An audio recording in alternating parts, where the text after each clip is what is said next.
Maybe we can start in a few seconds.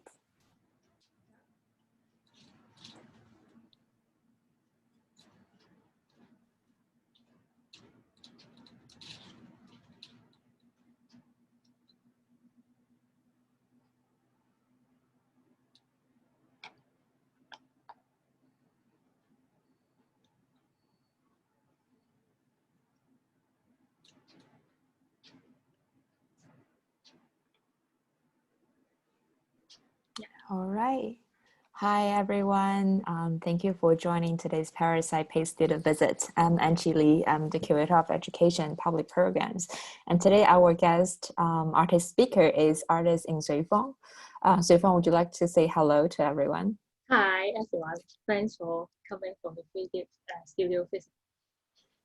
And do you want to tell a little bit more about yourself? Oh, okay.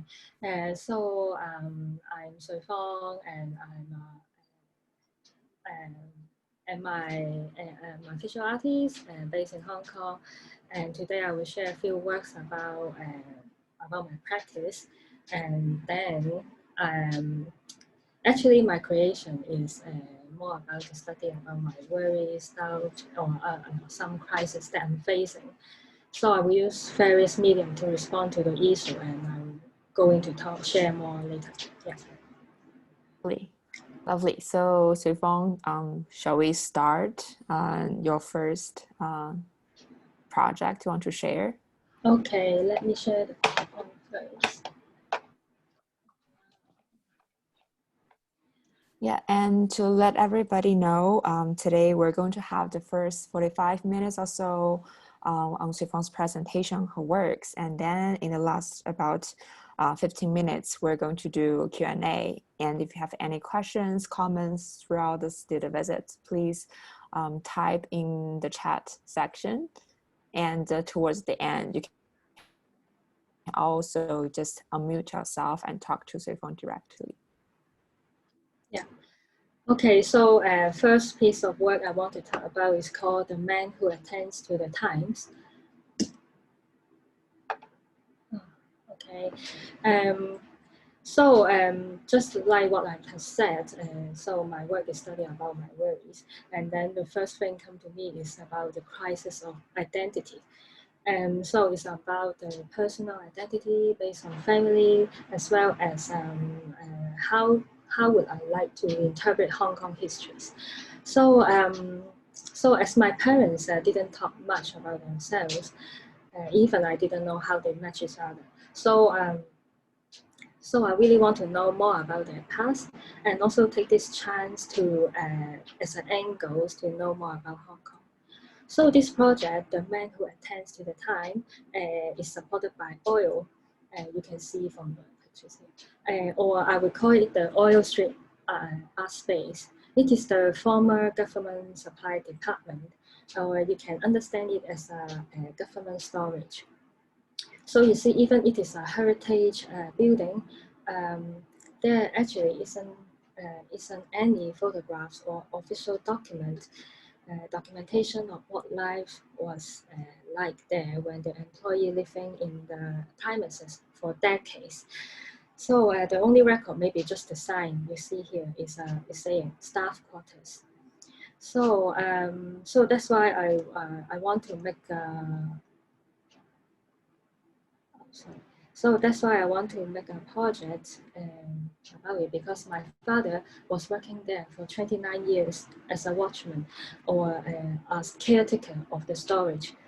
So I was thinking, what is a job like to basically taking care of time and watching things happen? So how could I portray a history of government storage, not by what they kept, but how about what they have destroyed? And also I'm thinking how important is a person's worth to have a chronicle of his own. So can anyone's story, any of us, be a way to pick through a piece of marginal histories? So I started this project by, it's like this. So this picture shows how I make, how I do this project. So on the, here you see this is a book, it's a handmade artist book.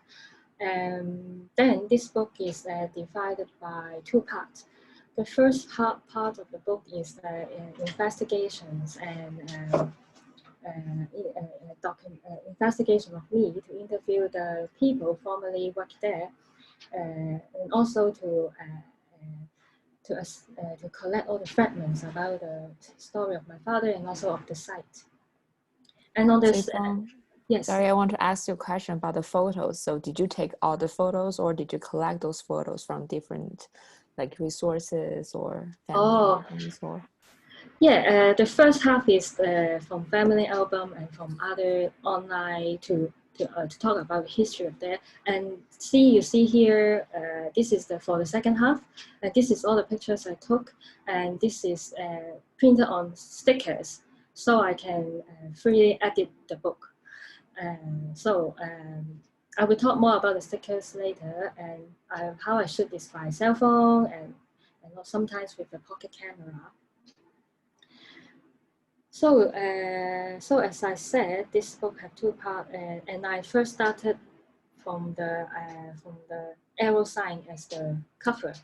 It's because this arrow sign is imprinted in all the government properties. So as I also take it as a symbol to represent the passing of the time. So why there's a stroke here? Why there's a first stroke? I think probably. Anyway, I continue now. Is okay. Oh, I think maybe. Oh. Or did you also put on the arrows, or I think it's maybe like a marking tool of. Oh, did I do that? Zoom. Oh, anyway, I continue. So okay. So yeah, many arrows spans to emphasize the project. Yeah, so this first half I just said is about from the family album, and it's initially from I collected the story about my father but it's also I try to collect as much that I can to represent the history of the site, the government storage. And I finally find out what is the meaning of the arrow. Yeah, and as for the second half of the book, so during the interview, I interviewed a former colleague. One of the colleagues said my father will walk from home to the work. So this which is from Taiwan to Oil Street. This is a very long walk. And other people said he won't do it, but I think this story is interesting because as a man, it is like a me time when he separates from home family to work, and he immersed himself in the walking in the streets. And what is he? Why he like this kind of journey? So I also want to follow this route to think about what it's like, and also to take this route to observe as an observation on the street. So during the walk, I try to look for the people. It's just like a very disciplined people, just like my father. It will appear on the road again at the same time, at the same place at the same time. For example, like this man who will play the ball in the footbridge every week, wear the same uniform. So this kind of people, they are like the time clock of the streets. They are also curating the landscape of the Hong Kong streets at a specific time. Also, just like this Sunday market, they only appear when the bank is closed on the holidays. Yeah. So this book is not mass produced. I only created 29 unique copies of the book. One book will complete every year, starting in 2018. So why I want to construct in this way is in this format, it allows me to think deeply as what is a timekeeper. What does it mean to do the same practice for 29 years? This book is and in order to reinterpret history in my own point of view, this book is actually a visual book combined of history of the past and the future, capturing how I edit the memory of history. So it is an album to document the action of walking and observing, and it also becomes a visual diary of the whole landscape. It also reflects the way how I use photography to view at different years. For example, I now only completed 2 albums. One is 2018 and 2019. So 2018 we just saw, and in 2019, because most of my time I'm pregnant, so I cannot, and there's lots of movement on the streets, and there's lots of tear gas, so I cannot go on the street. So instead, I watch it from CCTV, and all my photos is from CCTV. I see. Yeah. So this setting urged me to keep doing. So these settings, I keep doing again and again. In this way, it is the way of not to forget. So I finally realized that it is really the meaning of the ritual is to just keep doing it again. So the memory will change over time, but it is okay for me. You renew every year, but the key point is to continue to memorize. Mm-hmm. So this is not just a book. This is more like an installation of a monument. Or you can see it is a sculpture of a storage of past and future history, or a landscape of Hong Kong, or the way of human encounter in the city. So it is a form to construct history and share the narratives, as well as an evidence of transformation. Mm-hmm.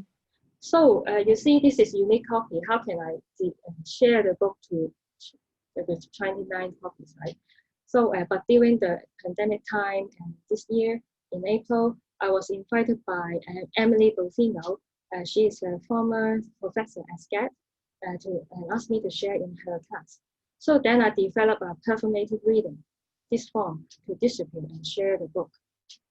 So what I'm doing is I read the book, of course, but through the Google Meet, and I also control a 4 screen on the Meet. So they have different characters. the full screen, and to construct different scenes in the book in a moving images form.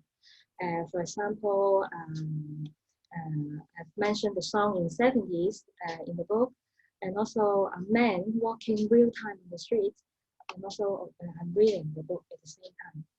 So audience can choose which screens they can focus on, and they can pin and enlarge and focus on in the choice of listening. So I take so this kind of intimate book reading form have taken another online listening and reading form. Yeah. So in the next work, this is about the man of Yeah. the time. Yeah. Thank you, Sui Fong, because well, from our previous conversation, I know you are very interested in like recording time and also to like rediscover memories, no matter it's yours, your family's, or the cities, or you know the bigger collective's memory. So yeah, I'm just looking forward to hearing more about your projects. Like, keep discovering those the core things. Yes, thank you. Yes, I'm really interested in this direction. And the second work is it's called Against That. It's also kind of developed from the book project. So from the book series is it's about talking about the crisis of identity, and this work is more about the worry of being identified in a social context. So in the previous project, I shoot people on the streets. So gradually, I started to collect a series of videos of gestures and movement. Yeah, you saw the small video at the beginning of the studio visit. And then, so why this kind of movement draw my attention is their freedom of performing themselves in the public space. They are sort of out of tune, and it reminds you to think what is normal, what is abnormal. So based on these video clips, I collaborate with performer Lantin Tech to make use of all these short clips as an element of walking movement.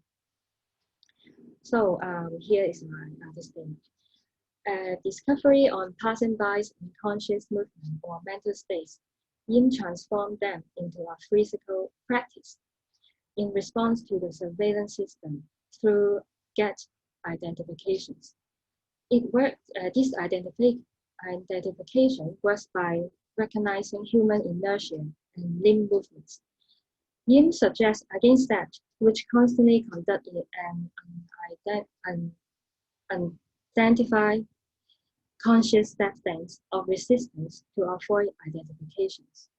In other words, it is a practice that gives up personal qualities and abandons oneself in order to trade back individual freedom. So in this exhibition setting, in JCCAC, I installed two kind of stages. At the front, there are two screens. Then when you walk in, you are surrounded by the step movements. Are those screens playing the same video? Yes, it is a rear projection. So, I see. So, yeah, sheer material. Yes. And then at the back, when you walk in the back, you will see the surveillance. You are watching the surveillance. And this is how the performer take insight for performing in the video. And the sound in the video are composed also from the video clips, TV clips. So let me show the trailer here.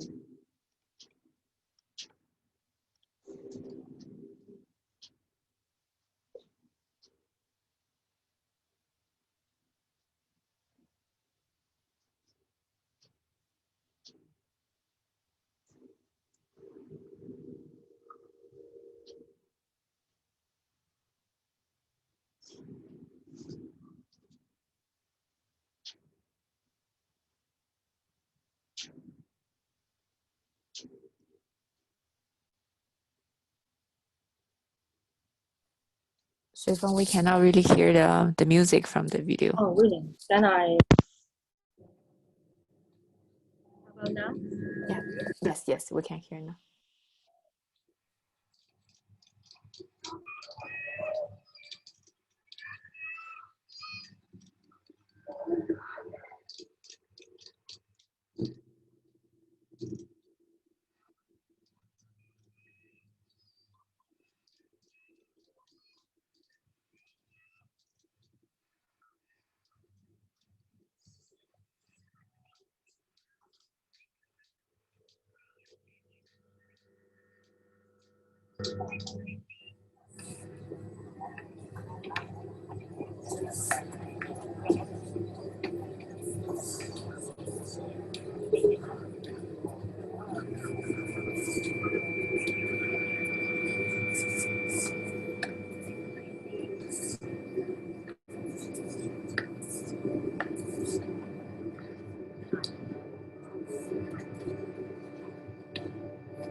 So Yeah,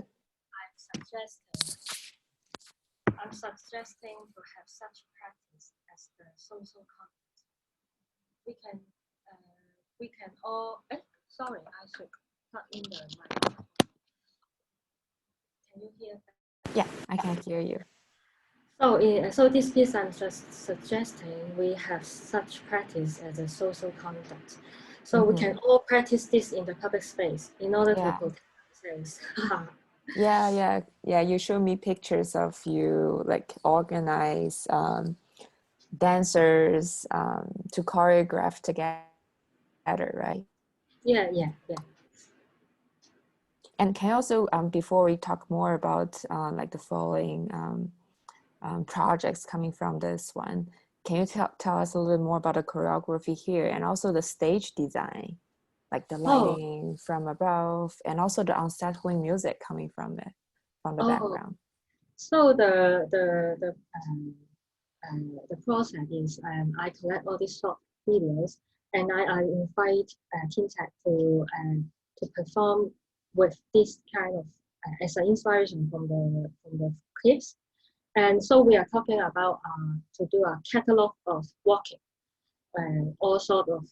But whenever you when he start to do repeated steps, and then when this become inertia, she have to change it. So this is the requirement. And then and also after we are filming, directing, and he performing, and then to have such. But it's more like interpretation by teacher. And then after after shooting, I compose the movement and the sound at the final stage. Yeah. So this is about the work lah. And so after, so these two works is the work that I want to share, that how I study about worries and doubts. And also on the other hand, I'm also thinking whether I can initiate things that can exchange with others and bring changes again. So I would want to talk about the other work called A Story About Collecting Stories. And so this work I'll briefly talk about it, and it's more about one thing I want to talk is intervention.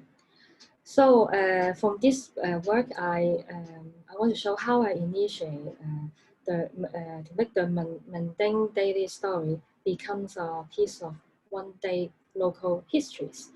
So how I do is I put up an ad which imitate those curated by a dealer of cast off.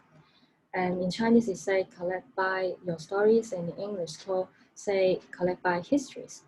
So I put up an over 8 days, more than 50 calls contact me, but turn out 8 people are willing to meet up and talk. And my role is just listening, as long as they want to talk.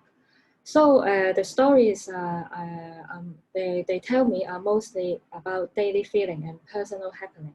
For example, a girl will share that she go to a bakery every day, and, and she think she have a choice, many choice to choose a bread, but turn out she will choose the same kind of bread every day. So she is very bothered about this kind of situation. And then another story about a girl is she said, oh, she really want to become a superstar, a singer, but because she lost her voice by being after an event in Ocean Park, she's very excited and lost her voice, and she can no longer purchase the dream. So these kind of stories.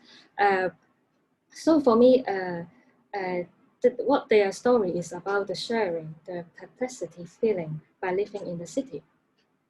So at the day of 9th, a local reporter reached out to me and want to report the project. And so this reporter is not reporting a project into a cultural column or other sections, but it reported in the section A, which is almost a full page local news, and adding to the reporter his own interpretation about how he sees art students' futures. So you see, this is the newspaper. So you see all these egg story, the bakery stories, intimate bakery stories, have changed one day of history in a newspaper in Sing Pao.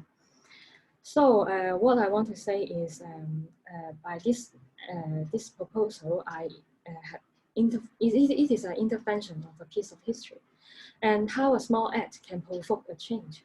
And also it made me to rethink a very fine line between fiction and histories. And actually, it doesn't matter. Maybe their nature is the same. But what important is how I can create alternative narrative that can initiate actions or some changes. I want to ask you, Sui Fong, so in this project, do you see yourself more as an artist or even as a curator, or like how do you see yourself in this project? I see myself is this. Yeah, this is actually the echo from my MFA thesis. It's called it's about social engagement, and this is sometimes very. It doesn't really matter you see yourself artist or curator or making things happen, but I'm creating a situation that initially I ask a question, but then I can how to say, maybe make some changes, or I can ask people to ask questions collectively or to experiment collectively. So yeah, so from these projects, this is about the history ideas, fiction ideas, and also I want to talk more in this work is called The Co-op in My Dream. So this is the setting. The setting there, so setting is in this setting you'll see there's many archival documents. This is the this declassified documents. This is the historical objects found. So the whole setting is very like it's like a site of happening. It's very real, the objects. But actually, the whole idea is to construct very a fiction that make you believe. So This project is initiated from this document chosen on the wall, which is some. This is initiated from when I'm finding my father's house. I encountered this document. So what is this? Yeah, what is this? This is the document in 1983. The title of the document is called Recantation of Northern Ireland from Hong Kong. This is the year when the China and the UK are talking about the future of Hong Kong. They are not very sure whether Hong Kong will hand over to China or not. They are still discussing. So by this time, why I'm so interested in this document is because I know there's by the same period of time, there's lots of discussion in Hong Kong about moving the whole Hong Kong to other places. For example, the rich people and the scholar want to collect the resources and buy an island in the Pacific, one of the Pacific island, and move the whole entire Hong Kong to that. So it's very crazy ideas, but it is from citizens. But I didn't know that in an official setting, the officer between Ireland and also Britain, they have written record to talk about it, and it is.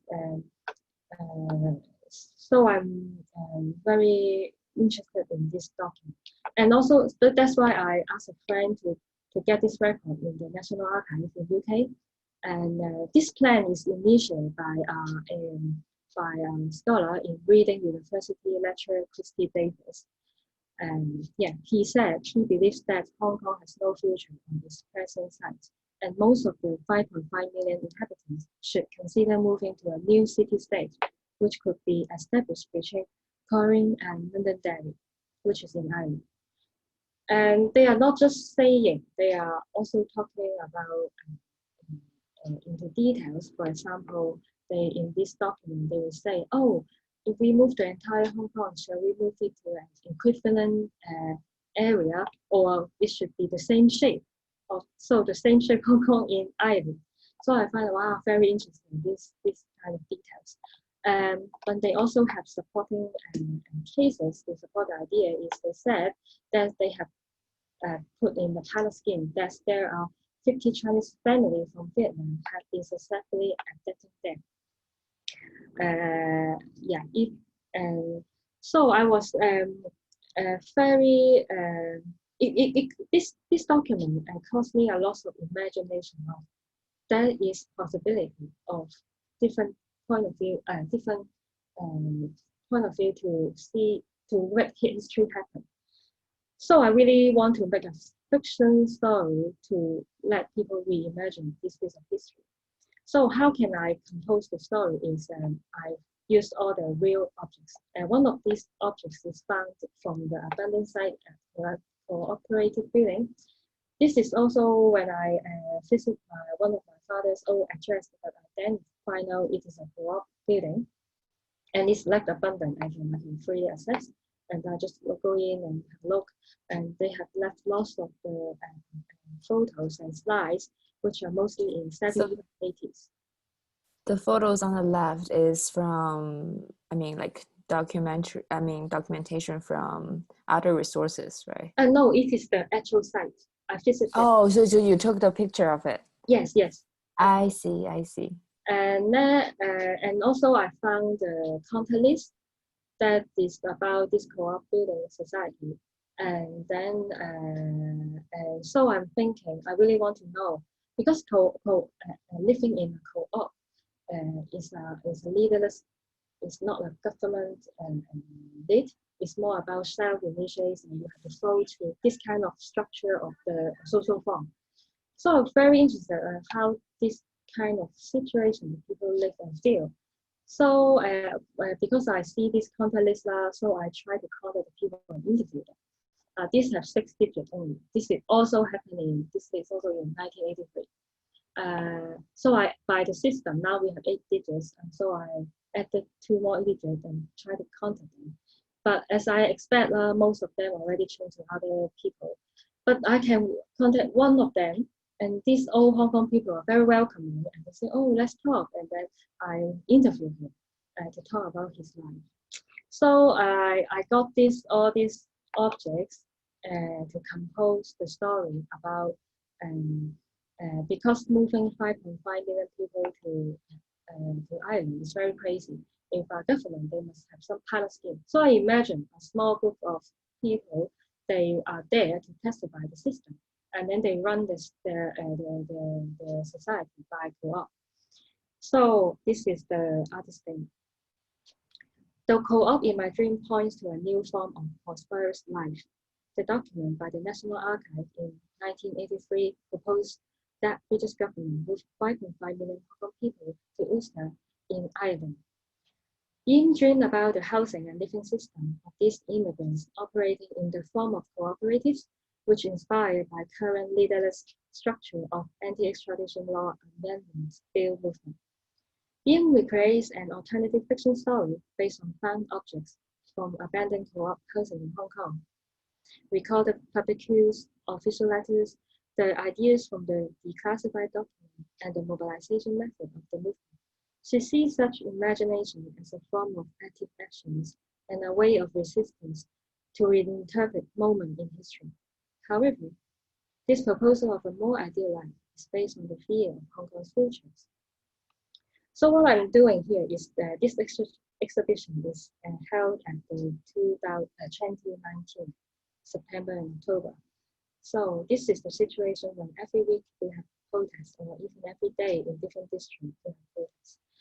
So this fictional story actually reflects the desire, and I want the visitor to read it and juxtapose to current social situation. And I want to urge the people to imagine the possibility of your desired social form. Yeah, so actually this is also a fun object. What is this? Is this collected from the building? Yeah. And then this is like a clock, but let this. Oh, without the Yeah. frame. I see. But this I make this clock thing, so it's Londonderry and Corinne, so they return in automatically. You say, shall we move the Hong Kong equivalent area or the same shape? This kind of small add to this. This is a projections of the slides to showing how people to imitate how people are living in these co-op situations. Are those the slides you collected from the building, or also other images you took? It's not the images I took. It's all collected in different ways. I see. But they are all about the 80s to make the story very real. So yeah. So also based on the same document, I'm not just want to realize in the form of text, but I want to also show more active way actions gathering to study and respond to this social anxiety. Yeah. So for me, for the previous few years, I always have the thinking about, am I suitable to live in Hong Kong? Shall I leave? So I wonder, maybe many people have this kind of thinking, whether or not they have put in action or they think or not. So I turn out want to, so then I make an open call and want to make a workshop, and then to invite the people who share the similar thoughts to talk about this, what uncertainty bother you to stay, or what's the uneasiness surrounding you. Can we share it? Can we encounter it through exercise? So this work started as a workshop, and I call it Assembly of Disquiet. So in this workshop, I curated a situation for gathering suggesting that if we really move to a new place, a primitive place, and start over again, how can we be live together? And how about we find a new language to exchange and communicate? How about we communicate through uncertainty? Or we use the abstract sound and gesture to communicate. So I started the workshop based on these questions, and the workshop is planned in early 2019, and the gathering is camp in the April in 2019. So I want to show you where we gather. This is the why I choose this. This is the very remote place in Hong Kong. It's called Ziwo. It is an old villages. And then on the right hand side, this is the place where we sleep overnight. It's very primitive, very simple Hakka house. And why I choose this site is because the background have some resonance with the document. So in this left hand side, you see they are the farming mission. A group of Hakka people, they gather there and then they make use. There's lots of leather, farmland. But in 80s, because of the worry about the future of Hong Kong, and also because they can no longer make a proper living by farming. So from their connection, many of them immigrant to UK, for example, Birmingham, and also lots of them are in Northern Ireland. So on the right hand side, you see this is the name list, name plate to memorize the people to donate money to build a temple, ancestor temple, and many of them are in pounds, the money. Yeah. So with this similar historical background, I started the workshops. This is our schedule. So the participants, they join, they only know, oh, we will do something, but they are not sure what is it. And so I want to, like this setting is like communicate with uncertainty. So what I'm proposing here is I want to invite the participant not as a passive participant to join, but they are more like a contributor that gradually, when I'm suggesting some situation and practice, and gradually we can develop together. Yeah. So for this 2 day, this is a 2 day, 1 night camp. We to share and to experience, and then on the other day we will reunion again, and then we to make use of this experience, translated experience as a performance. So, and this is another angle of how we gather and do exercise on the site. So this is the plan. I invite, yeah. Sorry, yeah, I'm just curious about this. I don't know, like the new connections made between those participants, because I assume they didn't know each other before joining the workshop, right? Not really. Maybe 1 or 2 they know each other, but it's a big group. We don't know each other mostly. Maybe some of them are from the arts circle, but some of them are from drama or from writing. But they are like my age. They are younger, even younger than me, but they are also want to talk about this topic together. Yeah. I see. Yeah. Okay, so we can keep going. Yeah. yeah. So this is the plan. I invite the public to utilize restless emotions to obtain motivation for creations, thereby transforming uneasiness into imagination, action-taking power, or even resistance. Through journey-like experience, people stay together in a remote place, practicing different action in face of uncertain states, including facial, social, or political atmosphere, or thinking about immigration and feeling. They had no choice but to consider an uncertain future in a number of uncertain states. The journeys were conducted by means of sound, memory, and body movements. At jury duty, although judging from that call, being so back to this schedule. So what we are doing during the time is I have make a sound walk for them to understand the background of the like Ziwo, the history, and they can to associate with the document that I mentioned and the situations. And also gradually I will do some exercise, warm-up exercise to let them to warm up their body and their voices. And then one of the key point activities, exercise in this gathering is to we want to translate the fear or the worries or the certainty that surroundings. So I pick up the sound as the theme to share. So I was asking them to, when they are walking, their final sound, or they share the sound that they feel, and then they illustrate in the graphics and in the form of shapes, graphical shapes, and then we exchange each other this kind of graphic. I call it the score, and then we exchange it, and then we interpret it what we imagine this to him and or to her, and then we share our story. But we are more like we are taking this time to, of course, sharing, and also to let others to interpret it for you. So so this kind, so the idea is we want to find another non-verbal language that we can jam, we can improvise, and we can communicate.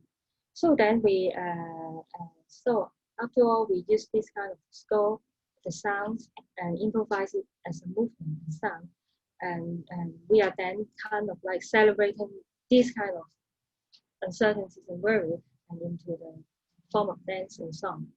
And then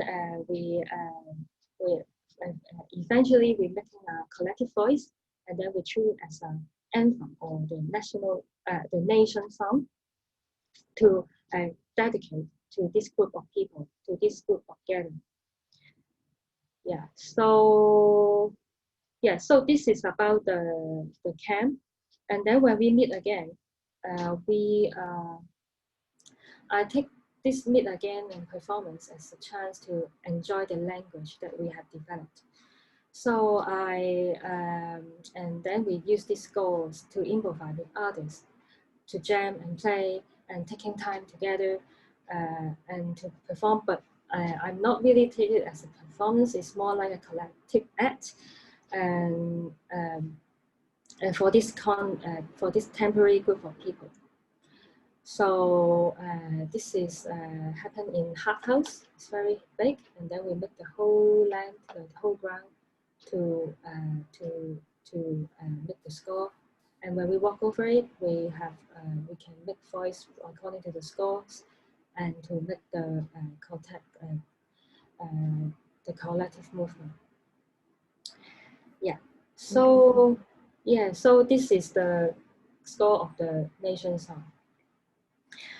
So this is the last work I want to share, and I want to further develop this kind of series of assembly of this choir to study and reflect the crisis feeling towards social situation. And as well as I want to take this to discuss individual songs and collective songs. Thank you so much for sharing, Sui Fong. Thank you. Yeah, well, I think we have about 10 minutes or so left for our audience to ask questions. And well, everybody, you're like typing your questions in the chat box. I want to ask maybe Sui Fong to tell us a little bit more maybe about the Art Institution, Rooftop Institute, you co-founded and managing, and through which you also deliver many like this kind of group programs, right? Do you want to share with people who might not know much about Rooftop Institute? Oh, a Rooftop Institute is funded by Curator. It's an artist-run organization. I'm one of the founder, and the other two are Frank Fianho, Professor Frank, and also Lo Yuk Hui. So the idea to run this organization is initiated from our experience, and a major focus is two things: cultural exchange in Asia and also art education. So for me, why do this is I think this is kind of like an art project for me, because it's like what Anqi just said, is I can also create a program or situations or a format that I can deliver art or aesthetic experience for a time-based, maybe like a workshops or a gathering. This kind, it's not just a passive, I just see work and exhibitions one directional, but it's almost share time with the artists to, and then you can, we can invite others to have critical thinking or to have different kind of observations and to share your thinking, the artist thinking in this kind of way. So it's not just so we are proposing another way of sharing. So this also aligns to what I'm very interested to do. Well, we just got in a question from Yang Yang. Yang Yang asked, translation. What are you translating now? What is urgent for you to translate? And you think there's anything not translatable? Oh, wow. Of course, maybe our practice is always about how to translate between things. For me, recently urgent for me to translate. I don't know, maybe that because my parents are very free. They let me to do anything. But also I don't have guidelines. So I'm always thinking, oh, what should I do? What is? So I'm always not very sure. So I was always having an idea of many things will draw my questions. And for example, sound will be, what does the sound come from? I will go looking for it and then find out the background of it and then make it work. So so what urgent for me to translate is always about this kind of unsettled question situations. But what really recently is I want to with make a work is responding to the recent pandemic time is about distancing between people. So I think that's kind of like there's a certain kind of crisis of intimacy. We are always like, even me and my baby, I was like, is it safe to get so close? So I think I was I want to the next project I want to tackle about this. Yeah. Well, we have another question. A great question following up this one is, hello, Sui Fong, thanks for sharing. This is from Erin. And how has becoming a mother influenced your art practice? I don't know yet because the baby very young, only a few months. But I just say I would think about the work about intimacy. This kind of initial because of the baby. Mm-hmm. But did this like experience of like taking a very different role in life influenced your? So I may start to ask again, shall I stay in Hong Kong because of her? Makes sense. Yeah, well, we have more questions. So from Anqi, how was your experience of working with dance? Have you thought of future projects that involve dancers? I also did ask you about this. Yeah, Oh yeah, I really like dance and performance or theater, but I'm not like those theater with story, but more about the yeah. So yeah, future I will really like to continue about this kind of performance. I'm not sure whether it's dance, but it's more like a body movement and yeah. So yeah, I will continue doing this. Is my interest. And in our previous conversation, you mentioned like those body movement gestures are kind of resistance you want to present in your work. Like this is kind of a language you find. Do you want to elaborate a little bit more on this? Because now you see a situation wherever we say or there's some kind of, but dance or movement is a very abstract form. And this cannot be censored, I think. and so I'm very I really think that this non-verbal area can be a channel to to express now. Yeah. So this is the points we should, and also body, everyone have it, and you can feel your body. So I believe everyone can kind of perform. So this is in your tools. So I think everyone can use this as their tools, and maybe this can be a tool for resistance. Great. We have more questions. Did you see the questions in the chat box? Yes, yes. Okay, so we got a comment from Hoizon, love your work. I think the strongest aspect of the work is how to use different methods to collect stories. And from Claudia, hi, thanks for sharing. When I asked, did you respond to AI headline newspaper coverage afterwards? Did you expect a piece of coverage beforehand? No, I didn't see the coverage. I just saw it, and then this reporter mentioned me as a young lady, 少女. Wow, I was like, wow. So I was saying, I didn't expect it. But what is the follow up? I think I just continue to actually the people I met in Try to Talk, we keep friends in Facebook. So one day I would like to revisit them. I mean to meet them again. But I didn't do anything about this newspaper. I think I already done to change one day history. And from Yang Yang, that story about making the same shape of Hong Kong somewhere else, it could contain hope. It could also be about a story of sadness and ideology. The colonizer is thinking of Hong Kong as portable property, ? Oh, yeah. You know, one of in the document, it says, a pilot scheme and 50 Chinese people from Vietnam moved there. And then it have a sentence saying, it doesn't give any economic help in the local. And then bracket, it is not intended to. So I think for them, actually, they say it is not intended for economic help, but they are thinking why they bring Hong Kong there is for the economic help. So it is sort of have some kind of this kind of property thinking, this benefits thinking in it. Yeah, so Yan Yan, you are right. I think they have this idea. And that was from Rico. Hi, Sui Fong and Rico. I want to ask how holds that workshops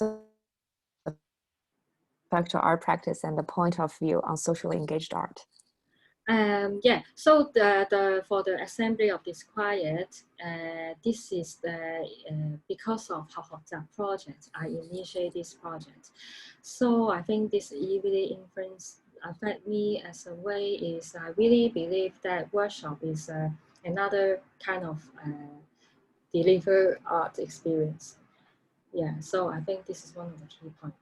And now I didn't really will think specifically for socially engaged art because what we are doing, it have many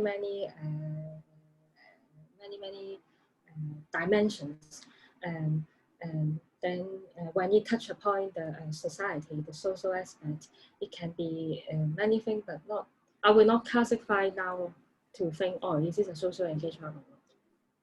I will just say, does it reflect your contemporary time? Yeah. That's when you interpret or analyze your data or story, you have consider a bigger picture, like political, economical at the time, economical factor at the time. Yeah. So Hoisin asked me about to interpret and analyze the data. Actually, some part of my work is also actually quite direct. There's a certain rawness there. I show the thing I found, but this direct and rawness is I want to show the touch and the object itself to have associations. So it's also happened to me like this. So when I collect all this data, I found that it is very huge at the back. I cannot really manipulate. I mean, make very good expansion of it, but more about the thing I have and I can reflect and feel to respond to it now. So I haven't very specifically to draw the political or economical factor from the things first. Yeah. Also, a good follow-up question from Cho. Thanks, Sui Fong. Resistance is a recurring theme or keyword in your recent work. How do you compare art as resistance to political resistance? What this question? I will say I cannot take art to like really have really impactful influence for political wise. But what I'm always like to talk about in my practice is from this artwork, can I initiate your desire to resist, or can I invite you to think more possibility to rethink your history or what you can be? So I would like to use my practice to encourage people to be more active in thinking, imagination, or to put in actions. Yeah, so this thing I think is what I can do. Thank you, Sui Fong. We have a question from Ingrid. Recalling your exhibition, a lot of it was in a darkened environment, not only to better visualize the video monitors and another light work you did, and another light work you did not show this time, but also how you displayed your artwork, artist book. So why was this important for you to show the books in this way? Because I treat this book as a monument. They are like a time, they are like a monument on the wall. And then you can, this darker area, you can be more focused to give you a more protective feeling to read the book intimately. So the book is like you and the arrange images you can read through at your time.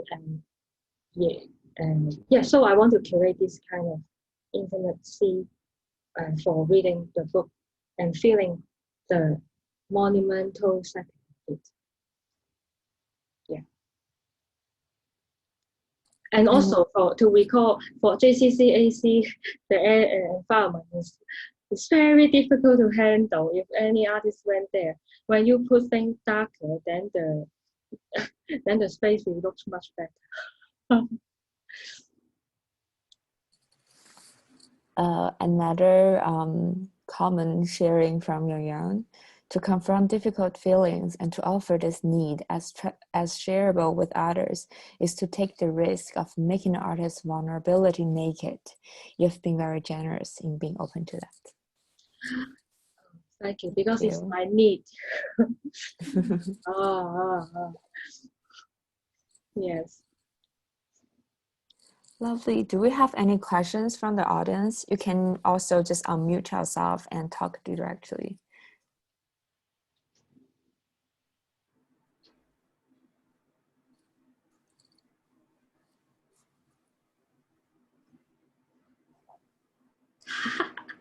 Yes.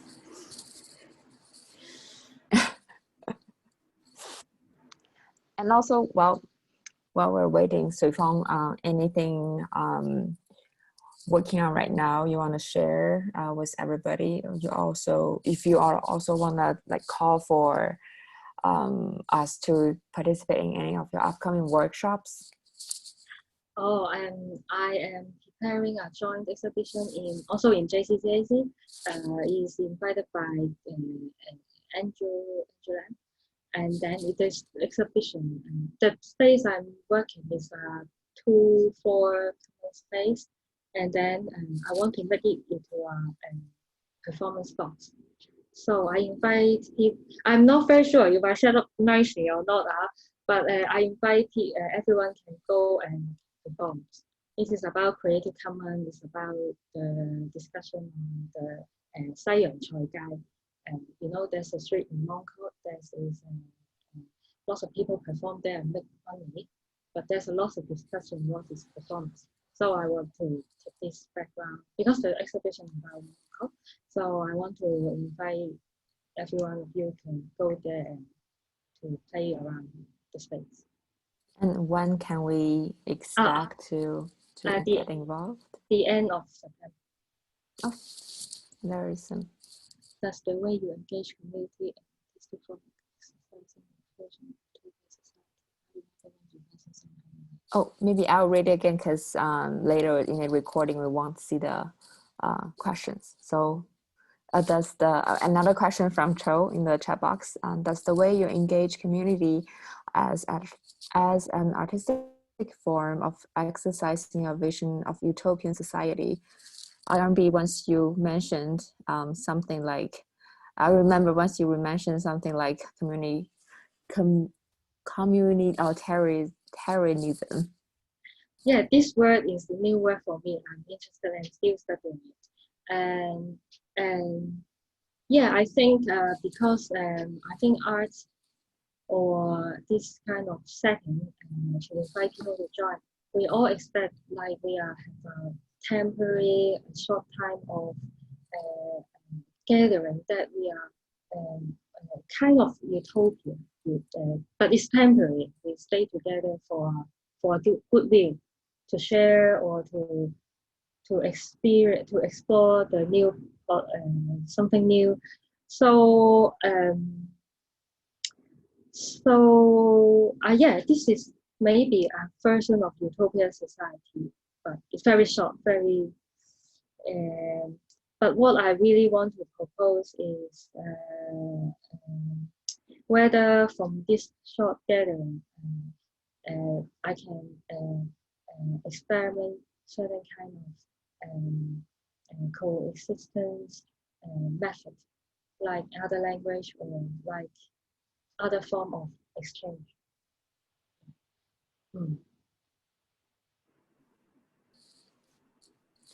Thank you, Sui Fong. And thank you everybody for the great questions. Thank you. Yeah. I want to screen cap the questions. Yeah. I will send you the text of the questions later. Okay, thank you. Well, if we don't have any further questions, want to tell everybody today's program is recorded and we will post it on Parasite's YouTube channel, I think tomorrow. And you can always go there, check out the video again. And we also have many more student visits coming up in the coming days. It's an ongoing program now at Parasite. So, well, thank you everybody for tuning in today. And thank you so much, Sui Fong, for sharing your recent works with us. And we would love to hear more about your upcoming projects and even participate by ourselves. Thanks, Paris, for inviting me. Thank you. Well, thank you everybody. Have a good night.